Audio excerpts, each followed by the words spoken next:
Sir एक बहुत गहन सवाल आता है कन्वर्जन को लेकर, क्योंकि ऐसी अभी हमने मूवीज़ भी देखी हैं जैसे उदयपुर फाइल्स, केरला फाइल्स। वहाँ पे दिखाया गया है कि किसी ना किसी तरीके से बहला फुसला के, जिसको हम लव जिहाद का भी नाम देते हैं, हमने पहले भी डिस्कस किया था, ऐसा करके कन्वर्ट किया जा रहा है लोगों को। और भी बहुत तरीके हैं जिनसे कन्वर्ट किया जा रहा है। तो क्या सारे मुस्लिम्स कन्वर्टेड हैं अगर हम हिस्ट्री की बात करें तो?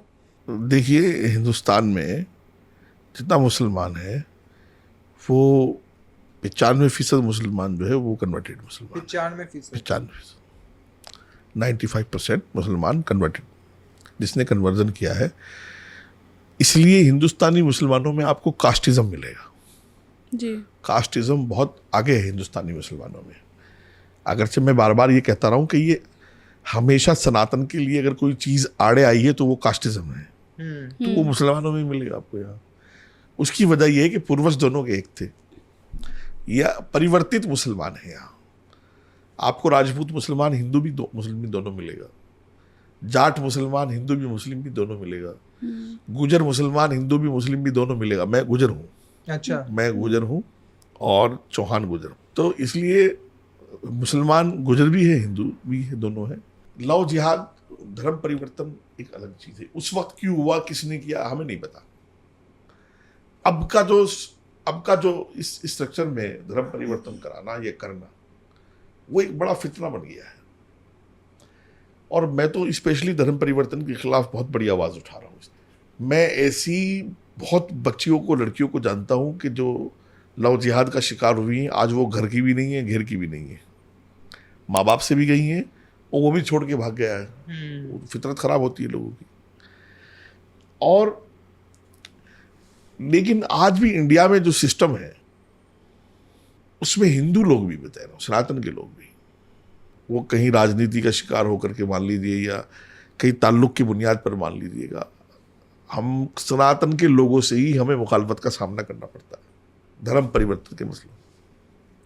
और जितनी लड़ाइयाँ इस देश में धर्म परिवर्तन वाली मैंने लड़ी हैं, सामने आकर के, टीवी पर भी बोल करके, अखबारों में बोल करके, इतना दूसरा कोई मुसलमान नहीं लड़ पाएगा। लेकिन दिक्कतों का भी सामना हुआ। कहीं भी मेरे खिलाफ पूरे देश में 151 भी नहीं मिलेगी आपको, लेकिन धर्म परिवर्तन वाले मसले में मेरे खिलाफ 2 मुकदमे डाले गए। कन्वर्जन या लव जिहाद जिसकी हम बात कर रहे हैं, इसको रोकने के लिए क्या ऐसी 2-3 बड़ी चीज़ें हैं जो की जा सकती हैं, या जो आप मुस्लिम अपने भाई बहनों को बोलना चाहेंगे कि ये ना करें?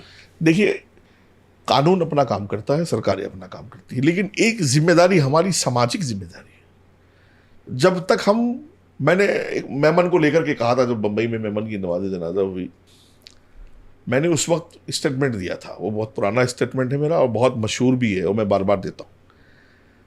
जब तक हम आतंकवादी की नमाज जनाजा और कब्रिस्तान में उनको दफनाते रहेंगे, आतंकवाद मुसलमानों में नहीं रुकेगा। जब तक हम सोशली और सामाजिक बाइकाट ऐसे लोगों का, लव जिहाद और धर्मांतरण वालों का नहीं करेंगे, जब तक ये भी नहीं रुकेगा। हमारे उल्टा हो रहा है। अगर आप धर्मांतरण करके किसी लड़की को ला रहे हो लव जिहाद करके, तो हम तो उल्टा सपोर्ट कर रहे हैं। अरे हिंदू लड़की को लेके आया, सपोर्ट करो यार, सब हिंदू एक हो गए, मुसलमान सपोर्ट नहीं करेंगे, क्या होगा? नहीं, तेरा सोशली और सामाजिक बाइकाट है। न गांव में घुसने देंगे, न घर में घुसने देंगे, न मरने में आएगा, न जीने में। कानून अपना काम कर रहा है, अधिकारी अपना काम कर रहे हैं, और गांधी जी अपना काम कर रहे हैं। लेकिन सबसे ज्यादा काम इसमें सामाजिक चीजें आएंगी। मैंने कई धर्मांतरण के मसलों में देखा कि गांधी जी ने बहुत अहम किरदार मरने के बाद भी अदा किया है। दुनिया से गए हुए बहुत लंबा टाइम हो गया, मरहूम हो गए हैं, लेकिन किरदार पूरा अदा कर देते हैं, बराबर वाला।